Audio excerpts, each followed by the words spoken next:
Merci de m'accueillir, merci à l'invitation.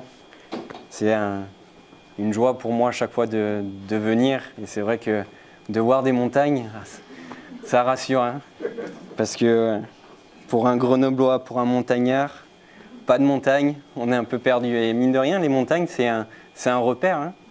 Quand on lève les yeux, on fait « Ah !» On sait que si on va dans cette direction, on va à tel endroit, à tel endroit. Enfin, voilà, je vous passe les salutations de l'église de Montpellier. Voilà, de tous les frères et sœurs et aussi du pasteur.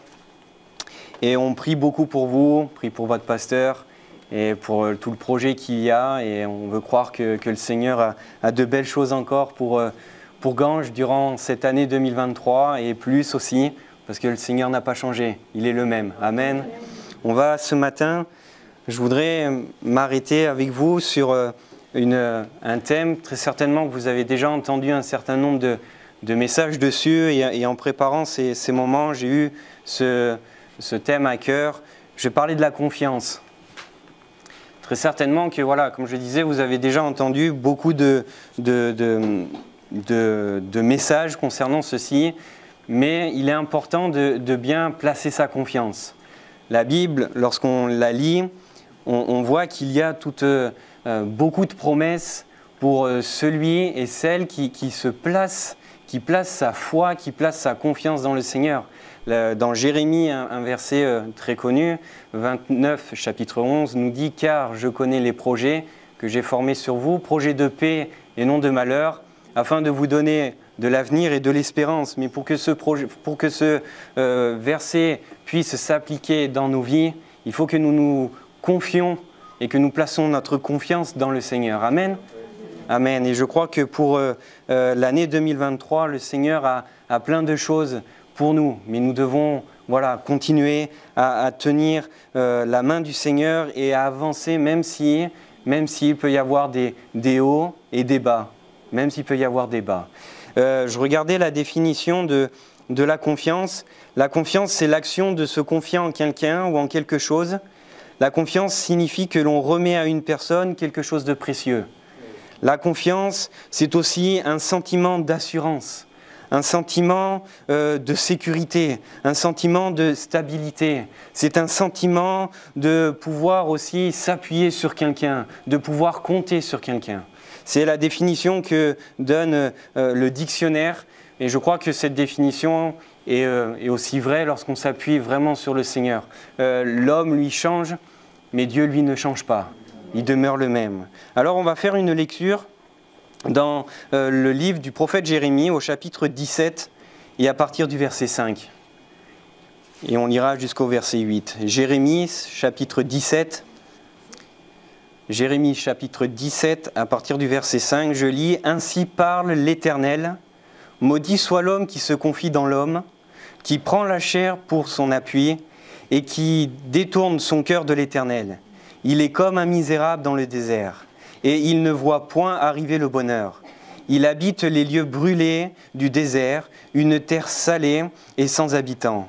Béni soit l'homme qui se confie dans l'Éternel et dont l'Éternel est l'espérance. Il est comme un arbre planté près des eaux et qui étend ses racines vers le courant. Il n'aperçoit point la chaleur quand elle vient et son feuillage reste vert. Dans l'année de la sécheresse, il n'a point de crainte et il ne cesse de porter du fruit. Amen. Amen. Voilà un beau texte et un texte qui nous parle des conséquences de bien ou de mal placer sa confiance. Dans ce passage que nous avons lu, Dieu parle à son peuple, non pour le juger, non pour le condamner, mais il lui parle pour l'avertir justement des conséquences de bien placer sa confiance ou de mal placer sa confiance. Le Seigneur va parler et va décrire la situation de deux hommes. Un homme qui place, comme on l'a lu, sa confiance en l'homme. Il va commencer avec l'attitude de cet homme qui place sa confiance dans les choses de ce monde, qui préfère placer son espérance dans les choses de ce monde. Au verset 5, il dit qu'il prend la chair pour appui. La version Nouvelle Français courante dit qu'il met sa confiance en l'être humain. et qui cherche sa force dans les pauvres moyens humains. Ici, il est question de l'homme qui veut s'appuyer sur ses capacités, de l'homme qui veut s'appuyer sur ses richesses, qui veut construire sa vie sans Dieu, de l'homme qui veut et qui s'appuie sur ses ressources, sur ses fréquentations qu'il a pour construire sa vie. Il s'agit de cet homme. On pourrait se dire, et je vais le dire, qu'on pourrait se poser cette question, mais en fait Dieu ne veut pas qu'on se confie en l'homme. Ce n'est pas tout à fait cela que cela veut dire. Dieu ne veut pas que... On pourrait aussi se dire que Dieu ne veut pas que nous ne placions aucune confiance en l'homme. On s'aperçoit que bien dans des domaines, on est obligé de faire confiance à l'homme. Et on remercie le Seigneur pour les capacités qu'il a données aux hommes, pour la médecine, pour la technique. On se confie à l'homme dans différents domaines.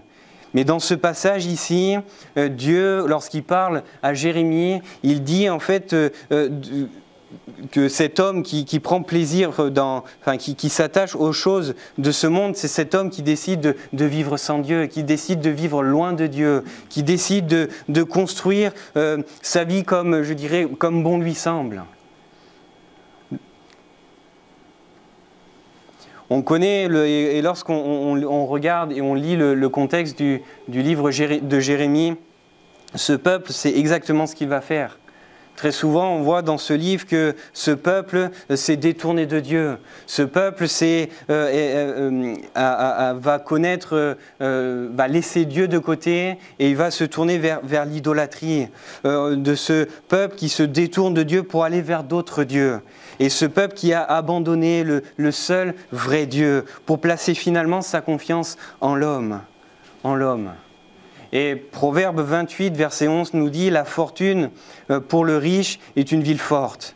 Dans son imagination, c'est une haute muraille. » Et il y a ce mot qui m'a interpellé, dans son imagination. Cette personne qui se confie dans les choses de ce monde pense que rien ne pourra lui arriver, pense qu'il pourra avoir une sécurité, pense qu'il pourra construire et faire face à tous les événements qui va arriver dans sa vie, sans que cela le déstabilise. Dans son imagination, il va penser cette personne va penser qu'il est en sécurité. Il va penser que rien ne pourra l'atteindre. Ici, dans le Proverbe 11, il est question de l'argent, mais on pourrait mettre aussi bien des choses, dans bien d'autres domaines.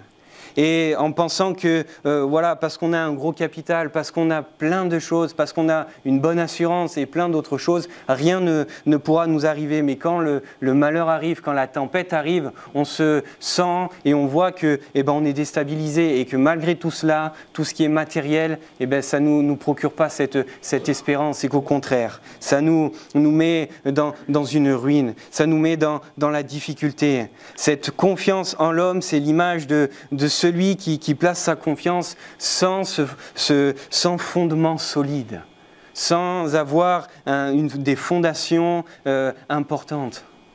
J'ai eu l'occasion avec mon père est artisan, de faire un peu de maçonnerie. Et c'est vrai que les fondations, et vous l'avez vu certainement au chantier, les fondations sont importantes. Construire un édifice, si les fondations sont fragiles, si elles sont petites, lorsqu'il y aura des secousses, cet édifice risque de s'écrouler. Et l'homme qui décide ici de se placer dans l'homme, de faire confiance à l'homme, est semblable à ce bâtiment qui a finalement des fondations, de faibles fondations. Et le Seigneur va décrire une telle personne et il va dire elle est comme un misérable dans le désert. Certaines versions disent il est comme un buisson dans le désert.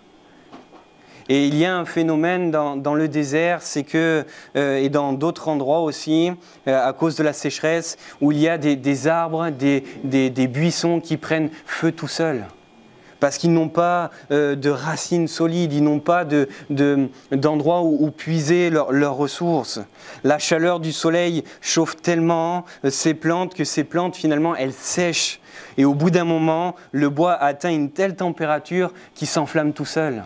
Dans le désert, on voit cela, mais aussi ici, dans la région, quand l'été est là, que la canicule chauffe, qu'il y a la canicule, on voit des fois qu'il y a des départs de feu, tout seul. Et l'Éternel compare cet homme à un buisson dans le désert. Quand la chaleur vient, quand viennent les différents moments d'épreuve, cette personne se rend compte que tout ce qu'elle possède, que tout ce qu'elle a ne lui procure aucune espérance. Ne lui procure aucune espérance. Cet homme demeure dans un lieu aride. Il nous est dit qu'il est dans une terre salée, sans habitants. Il se trouve dans un lieu où lorsque la tempête arrive, eh ben, il se rend compte que tout ce en quoi il a placé sa confiance, eh ben, c'est du vent. Et le Seigneur va dire « maudit soit l'homme ». Maudit soit l'homme. Ici, ce n'est pas que Dieu maudisse l'homme, mais il faudrait plutôt traduire « malheur à celui qui place sa confiance en l'homme ». Malheur à celui qui place sa confiance en lui-même, car il ne sait pas dans quelle détresse il se trouve. Voilà un peu le premier tableau que l'Éternel va présenter à Jérémie et à son peuple. Et il va aussi, dans la suite, parler de l'homme, de la femme qui se confie en l'Éternel, qui place sa confiance en l'Éternel. Jérémie mentionne que la bénédiction est pour l'homme et pour la femme, et pour celui qui se confie dans l'Éternel, qui place sa confiance en Dieu. La confiance, de manière générale, ce n'est pas quelque chose d'inné, ce n'est pas quelque chose de naturel. La confiance, ce n'est même pas quelque chose de facile, surtout lorsque l'on a connu des trahisons. Je ne sais pas s'il y en a parmi nous qui ont perdu la confiance de quelqu'un, mais après, pour reconstruire une confiance, c'est compliqué, c'est très difficile. On a peut-être été blessé par une personne et on se dit « mais stop, c'est fini. Stop, c'est fini, je ne donne plus ma confiance à qui que ce soit. » Et je voudrais vous dire ce matin, et peut-être rappeler à quelqu'un, que celui qui ne vous trahira jamais, il s'appelle Jésus. Jésus, jamais il vous trompera. L'homme peut tromper. L'homme peut, retourner sa veste. Mais Christ, lui, ne vous trompera jamais quoi qu'il arrive, puisqu'il est digne de confiance. Il a prouvé sa confiance en mourant à la croix pour nous. Il a pris le poids de nos fautes, il a pris notre péché, tout ça parce qu'il nous aime. Et parce qu'il a fait cette œuvre, nous pouvons entièrement nous placer et placer notre foi, notre confiance en lui. La Bible nous dit que Jésus-Christ est le même hier, aujourd'hui et éternellement. C'est une promesse et une déclaration tellement riche, tellement grande pour chacun d'entre nous, de savoir que Dieu demeure fidèle en tout temps, que la fidélité qu'il avait hier, il aura la même aujourd'hui et elle sera la même demain. L'épître de Jacques nous dit que toute grâce excellente et tout don parfait descendent d'en haut du Père des Lumières, chez lequel il n'y a ni changement, ni ombre de variation. Amen. De savoir ça, moi, ça me rassure. Je ne sais pas vous, mais de savoir cela, je suis tellement rassuré de dire, mais Seigneur, moi, je change. Ça m'arrive un jour d'être heureux, le lendemain, peut-être d'être un peu plus triste. L'homme change, mais Jésus, lui, demeure le même. Il demeure le même, il ne change pas. Christ ne change pas. Mais vous savez, pour arriver à un stade de confiance, pour pouvoir se confier pleinement en quelqu'un, pour que cela se crée, il faut passer du temps avec cette personne. Comme je disais, ce n'est pas quelque chose d'inné, ce n'est pas quelque chose chez qui c'est facile, mais pour qu'une confiance s'installe, il faut que cela dure. Il faut qu'il y ait une relation qui dure. Pour pouvoir avoir une confiance en personne, il faut avoir confiance en une personne, il faut passer du temps avec elle. Il faut apprendre à la connaître. Il faut échanger avec elle. Il faut apprendre à connaître qui elle est, apprendre à savoir qui elle est réellement, apprendre ses valeurs, apprendre ses convictions, ce à quoi elle pense. Et cela ne se fait pas en quelques minutes ou en un claquement de doigts. Enfin, en tout cas, je l'espère pour vous. Pour moi, c'est comme ça. Placer ma confiance en quelqu'un, je ne place pas ma confiance en n'importe qui du premier regard.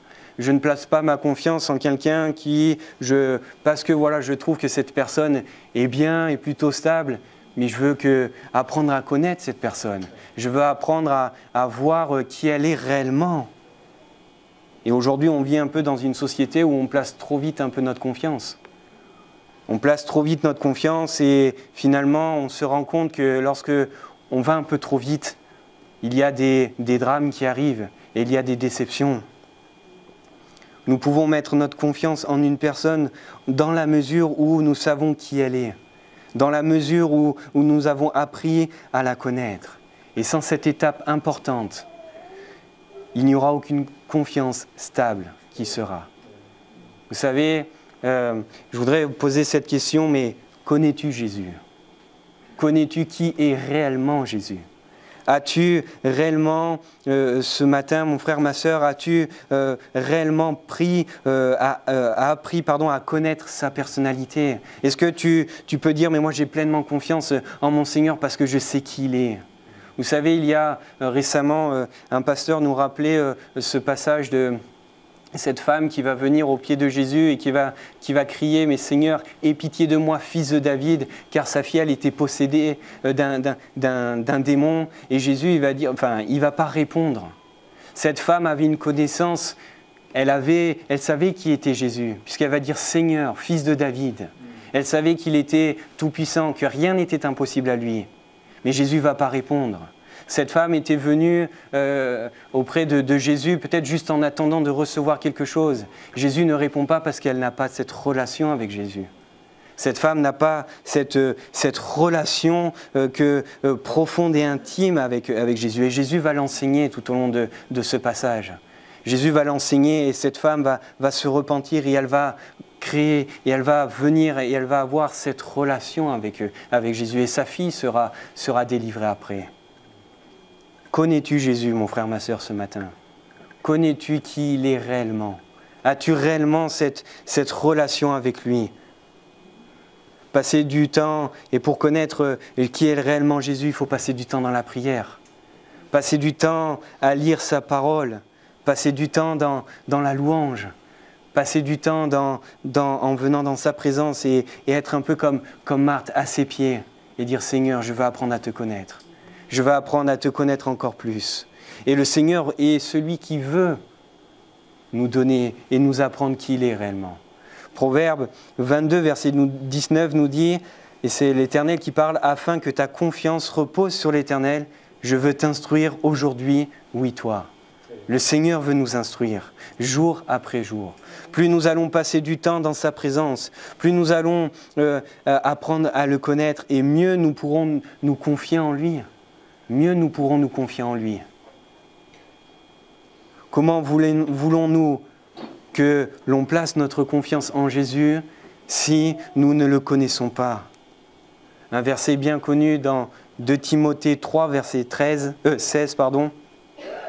2 Timothée 3, 16 nous dit « Toute parole, toute écriture est inspirée de Dieu et utile pour enseigner, pour convaincre, pour corriger, pour instruire dans la justice. » Mais je voudrais rajouter, mais est-ce que cette parole, la parole de Dieu, nous est pas donnée aussi pour que nous placions notre confiance en lui? Pour que cette parole qui a été inspirée devienne la nôtre et que nous puissions dire, mais c'est vrai, même s'il y a des coups durs, je sais qui est Jésus, je sais qui est mon Dieu. Et lorsque nous avons cette relation intime avec le Seigneur, lorsque nous connaissons sa personne, lorsque nous connaissons qui il est réellement, les promesses qu'il a faites pour nous, eh bien nous pouvons pleinement nous confier en lui. Parce qu'il n'a pas changé, il est le même. Et parce que l'on aura découvert tous ses aspects, toute sa personnalité, nous pourrons vraiment nous confier en lui. Et cette confiance nous procurera une espérance.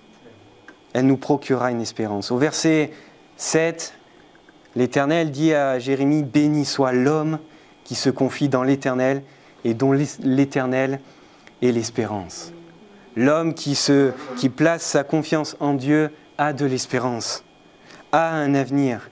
Il y a un lien étroit entre la confiance et l'espérance. L'une ne va pas sans l'autre. Hébreux 11, verset 1er, « Or la foi est une ferme assurance des choses qu'on espère. » Il y a l'espérance. L'espérance est une attente confiante de ce qui nous attend. Elle nous projette vers un avenir. Sans espérance, la vie n'a pas de sens. L'avenir fait peur. L'avenir fait peur. Les choses de ce monde concernant l'avenir préoccupent beaucoup de personnes et préoccupent de plus en plus l'homme dans tous les domaines. Et comme nous l'avons vu, celui qui place sa confiance dans l'homme, le texte nous dit « il ne voit point arriver le bonheur ». Il n'a aucun avenir, il ne voit rien.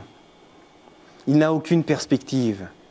Et nous, en tant qu'enfants de Dieu, nous savons bien que ce monde ne va pas aller en s'améliorant. Nous savons bien que l'année 2023 risque peut-être d'être plus compliquée que 2022 et ainsi de suite.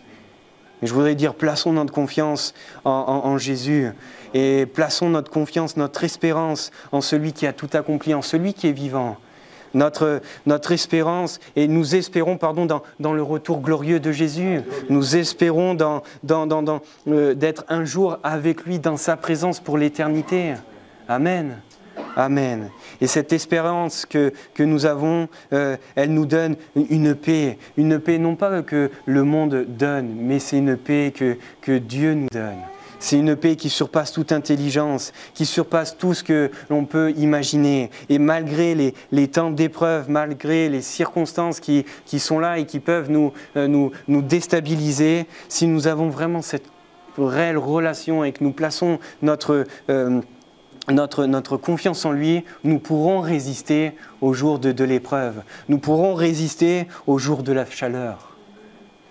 Au verset 8, il nous est dit que celui qui se confie en l'Éternel, il est comme un arbre planté près des eaux, qui étend ses racines vers le courant. Il n'aperçoit point la chaleur quand elle vient, son feuillage reste vert, dans l'année de la sécheresse, il n'a point de crainte.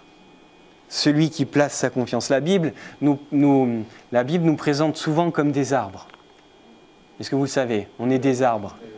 Le psaume 1 nous dit que celui qui médite la loi de l'Éternel, il est comme un arbre planté près d'un courant d'eau. Notre vie est comparée à ces arbres et il est dit que ces arbres, lorsqu'on on vient auprès de Dieu, lorsqu'on médite sa parole, que cet arbre, il va étendre ses racines vers le courant d'eau. Des arbres qui sont solidement bien enracinés et qui ne risquent rien sont ces arbres qui ont des racines solides, qui ont un fondement solide.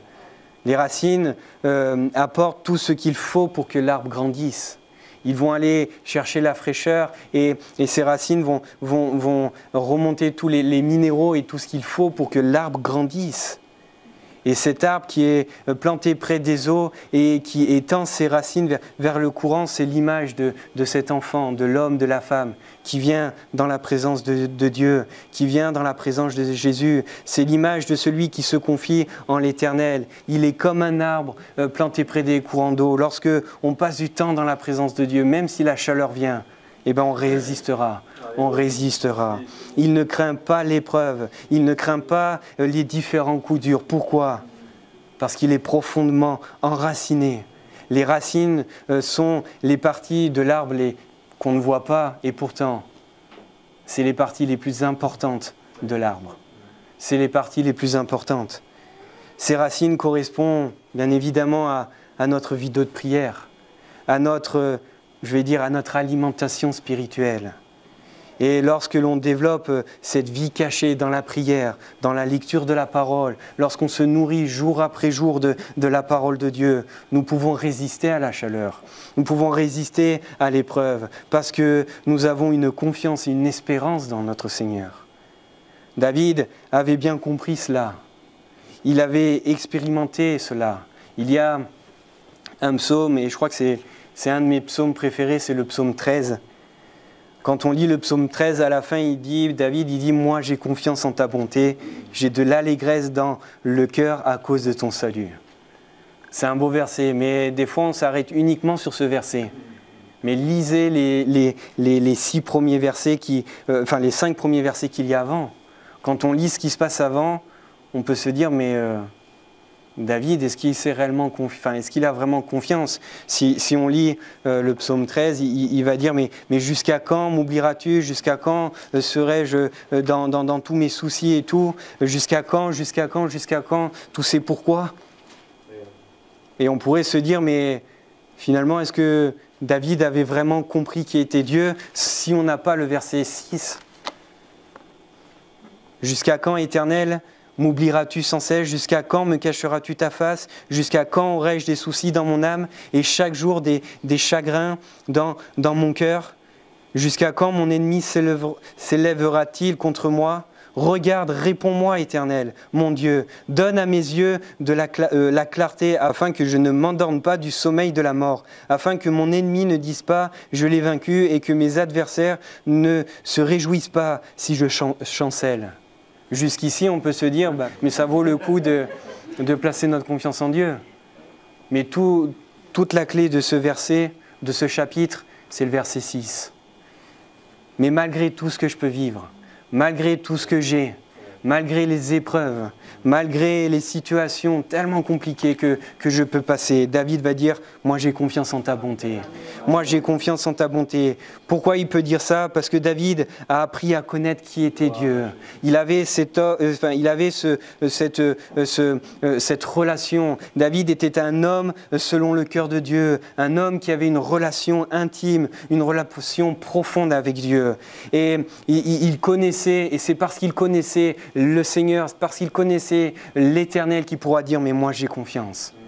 Mais moi j'ai confiance. » David avait confiance en l'Éternel et il avait aussi cette espérance. Cette espérance, David avait compris que Dieu était son ancre. Il avait compris que Dieu était son ancre. Cette ancre, vous savez, dans les bateaux, cette ancre, c'est ce qui permet de stabiliser le bateau et de l'empêcher de partir à la dérive. Cette ancre. Christ est notre ancre, qui te permettra de te stabiliser et qui t'empêchera de partir à la dérive quand l'épreuve viendra. L'Épître aux Hébreux, chapitre 6, verset 19, cette espérance, nous la possédons comme une ancre de l'âme, solide et sûre. Elle pénètre au-delà du voile. Ce matin, en prenant le pain et le vin, on s'est rappelé que Jésus est celui qui a tout accompli, qu'il est mort, mais bien plus qu'il est vivant, qu'il est ressuscité, et que nous pouvons vraiment pleinement avoir cette espérance, parce qu'il est vivant. Et vous savez, cette confiance en Dieu, lorsqu'on a cette confiance, cette assurance, elle nous permettra, même quand la chaleur sera là, de porter du fruit. La confiance en l'Éternel produit du fruit. Au verset 8, il nous est dit « Et il ne cesse de porter du fruit. » Il ne cesse de porter du fruit. Même s'il y a des coups de chaud, même s'il y a des coups durs, même s'il y a le vent qui vient et qui secoue, eh bien, il ne cessera de porter du fruit. Parce qu'il a confiance en son Sauveur et en son Seigneur. Le fruit, c'est la récompense, c'est l'accomplissement et la réalisation de ce que Dieu nous a promis. Le fruit, c'est pour nous, enfants de Dieu, pour croyants, le fruit, c'est la bénédiction. C'est l'œuvre de Dieu, c'est l'œuvre de Dieu réalisée au travers de ces différentes épreuves. Vous savez, on est souvent observé par notre entourage. Et quand on passe par des temps difficiles, lorsqu'on a cette ancre, lorsqu'on se confie vraiment dans le Seigneur, on sait que notre entourage va le voir et il comprendra qu'on a quelque chose que eux, ils n'ont pas. Et ce sera ce fruit. Vous savez, lorsque un arbre produit du fruit, il ne le produit pas pour lui-même. Jamais un arbre n'a mangé son propre fruit. C'est toujours les autres qui ont mangé. Et là, c'est pareil. Parce qu'on est solidement et qu'on a un fondement solide en la parole de Dieu, parce qu'on connaît notre Seigneur, et bien ce fruit donnera envie aux autres de goûter à ce fruit.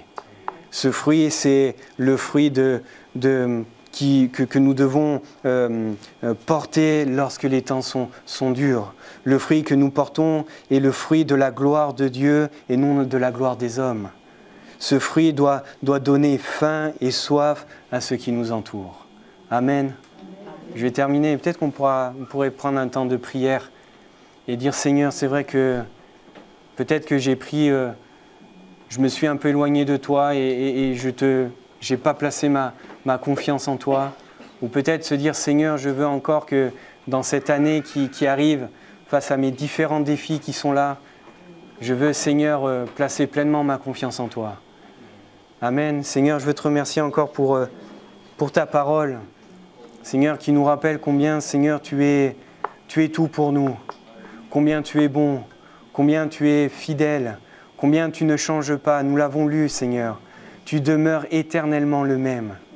Et Seigneur, ce matin, on veut, Seigneur, encore s'appuyer sur toi.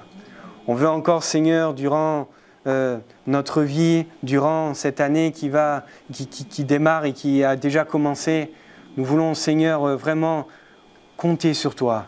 Placer notre foi, notre confiance sur celui qui ne change pas. Placer notre confiance et notre foi non pas dans les hommes, non pas dans les choses de ce monde, dans les choses périssables, mais nous voulons placer notre confiance dans celui qui est éternel. Seigneur, c'est vrai que la vie, tu nous l'as dit, Seigneur, que la vie ne sera pas forcément facile, qu'on sera face, Seigneur, à des décisions, que l'on sera face, Seigneur, à des temps d'épreuve. Mais Seigneur, tu nous as fait cette promesse d'être tous les jours avec nous, de nous accompagner. Et Seigneur, même si les temps sont durs, même si les choses sont difficiles, nous avons cette espérance que tu es là à côté de nous et que tu nous accompagneras. Seigneur, je veux te demander encore de bénir chacun dans cette matinée, de bénir, Seigneur, chaque frère et sœur ici présent, ceux, Seigneur, qui peut-être passent par des temps difficiles, que tu puisses, Seigneur, tout à nouveau venir, Seigneur, venir les rassurer, qu'ils puissent tout à nouveau placer leur confiance en toi. Bénis cette Église, Seigneur. Bénis cette Église dans les différents projets. Que, Seigneur, même s'il y ait ces épreuves qui soient là, qu'on puisse toujours, Seigneur, regarder à toi. Seigneur, je veux louer ton nom, Seigneur, encore ce matin et que ton nom soit exalté. Amen. Amen. Amen. Merci, Seigneur. Alléluia. Jésus, Jésus. Jésus, béni sois-tu.